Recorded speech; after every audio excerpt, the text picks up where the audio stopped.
anyone wondering, the new... There he is. New killer is the Knight. The Knight is the killer able to send his faithful guards to hunt down for survivors and damage objects on the battlefield. His perks are Nowhere to Hide, Hex Face the Darkness, and Hubris. Allows him to reveal survivors near generators, curse survivors to scream out in fear, and cause a survivor who stuns you to become exposed. These perks are going to be some fun ones. I've already read them. They're going to be interesting. Okay, that was cool. I want to see that again.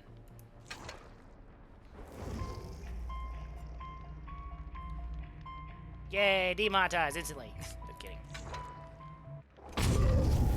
I really love that anime. That looks pretty cool. Alright. So, we have... Excuse me? How do you... Guardia... Campania? I don't even know. Alright, the Knight is alone. A Knight alone is a terrifying monster on the battlefield.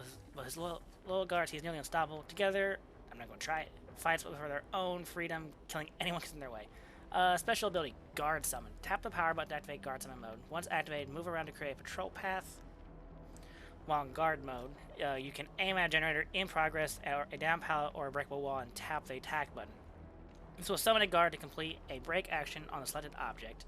You can also tap the Guard power button to, or drain the power gauge completely to end the Guard Summon mode. So summon a guard who will follow and patrol the created path. Interesting. There are 3 guards that are summoned in the same order each time. The Carnifex, who can break or damage objects faster. The Assassin, who can move during the hunt. And the Jailer, who patrols longer and is better at detection. Okay, interesting. Guard has special ability, the Hunt. While a guard is patrolling, can spot and detect survivors. If survivors detected, the guard will move to their location, leave a standard on the ground, and start hunting the survivor for a set amount of time. The survivor can escape a guard by unhooking another... Really? The survivor grabbing the standard or surviving the hunt timer end, or until the hunt timer ends. If the survivor is suddenly attacked by the guard or the Knight, the guard will disappear. When a guard downs a survivor, the Knight receives a killer instinct notification. Interesting. Oh, for not to go to bed. Good evening, Gas Man. You know me. I will be a potato. I am always a potato. I act like I'm good at this game. I'm really not.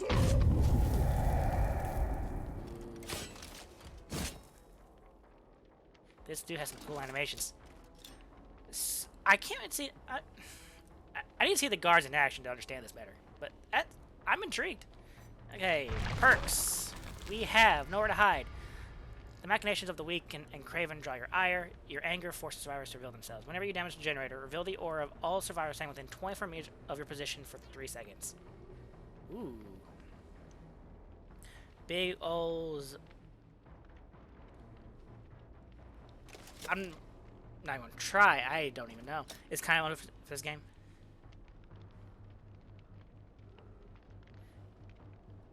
I apologize for not understanding what that means.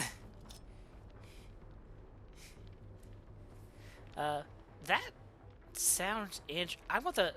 So between Mastermind, between Wesker and this guy's perks, it's gonna be interesting. Ah, big old sword and no caps. Okay. Why is that? Twitch chat, you confuse me. Gotcha. Okay, then we have Hex Face the Darkness. You make an example of one of your victims, forcing their allies to become awed by your power. Entering a survivor by any means lights a dull totem, activates his perks, and hexes the survivor. Okay. Well, no, it actually blocked out Big Sword. Like, apparently Big Sword was the flag, which was confusing. While the hex is active, all other survivors outside your terror radius will scream immediately, revealing their auras for 2 seconds. Each other survivors can also see the aura of the cursed survivor for 12 seconds. When the survivor enters the dying state or becomes healthy, the hex totem becomes dull again, and this perk deactivates this perk permanently disabled once its hex totem is cleansed.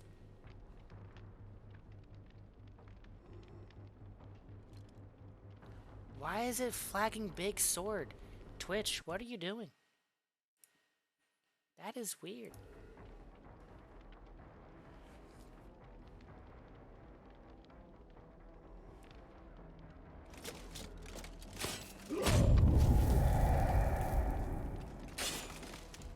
Actually, I think I know why it's flagging it. I think I now know. Okay, so this seems like it could be interesting. I'm guessing that it becomes like 2, 3, and 4 seconds for their auras. Alright, then Hubris. You show no mercy, especially those foolish enough to resist.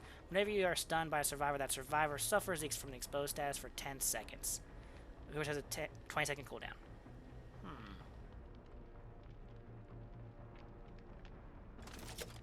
Okay. That's going to probably see if... But what would people take off for that? I was curious, but I can see that being used a lot, quite often. I wonder how that was going to work with Spirit Fury. Alright, so that's the killer's perks and ability. So let's head on to Survivor and check him out. Alright. Bye, Meg. Alright, for new Survivor, we have Vittorio Toscano. That is interesting.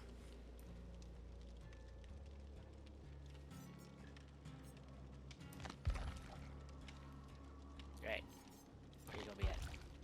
Alright. We have Fogwise. In your countless years in the fog, you've seen it all, and when you're focused, you can remember most of it too.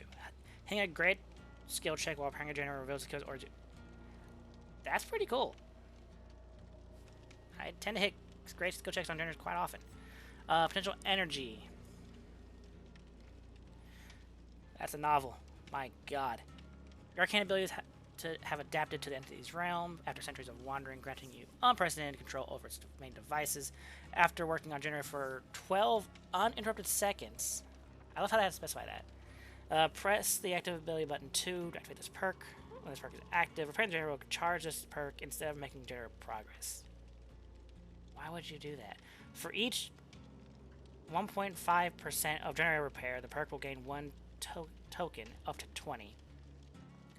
While this perk is at least 1 token and you're working on a generator, you can press the ability button 2 to consume all tokens and make a generator progress by 1% for each token.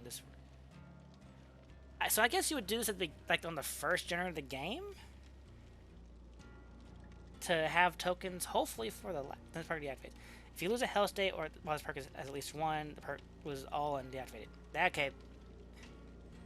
That's the second perk with this option. I hate that. They need to stop doing that. Missing a skill check will also result in some charges. That's okay. This last paragraph sucks. Overzealous and this have the same last paragraph, and they need to rework that. And then quick gambit. When you have the killer's attention, you need to keep it. You know how to keep it. When others can be confident they won't interrupt at any time. When you are chased within 24 meters of any generator, any other survivor working on that generator receives a 6% speed boost to the repair action. That's nice. So if you run a chase me build, definitely have this on. Of course, here's the problem. People are gonna run that and run to generators to get the killer off of them. That's gonna be the downside of that perk. What's his deal? I'm so confused by that. I guess it... No, it won't slow me down. Got a Mori? There we go.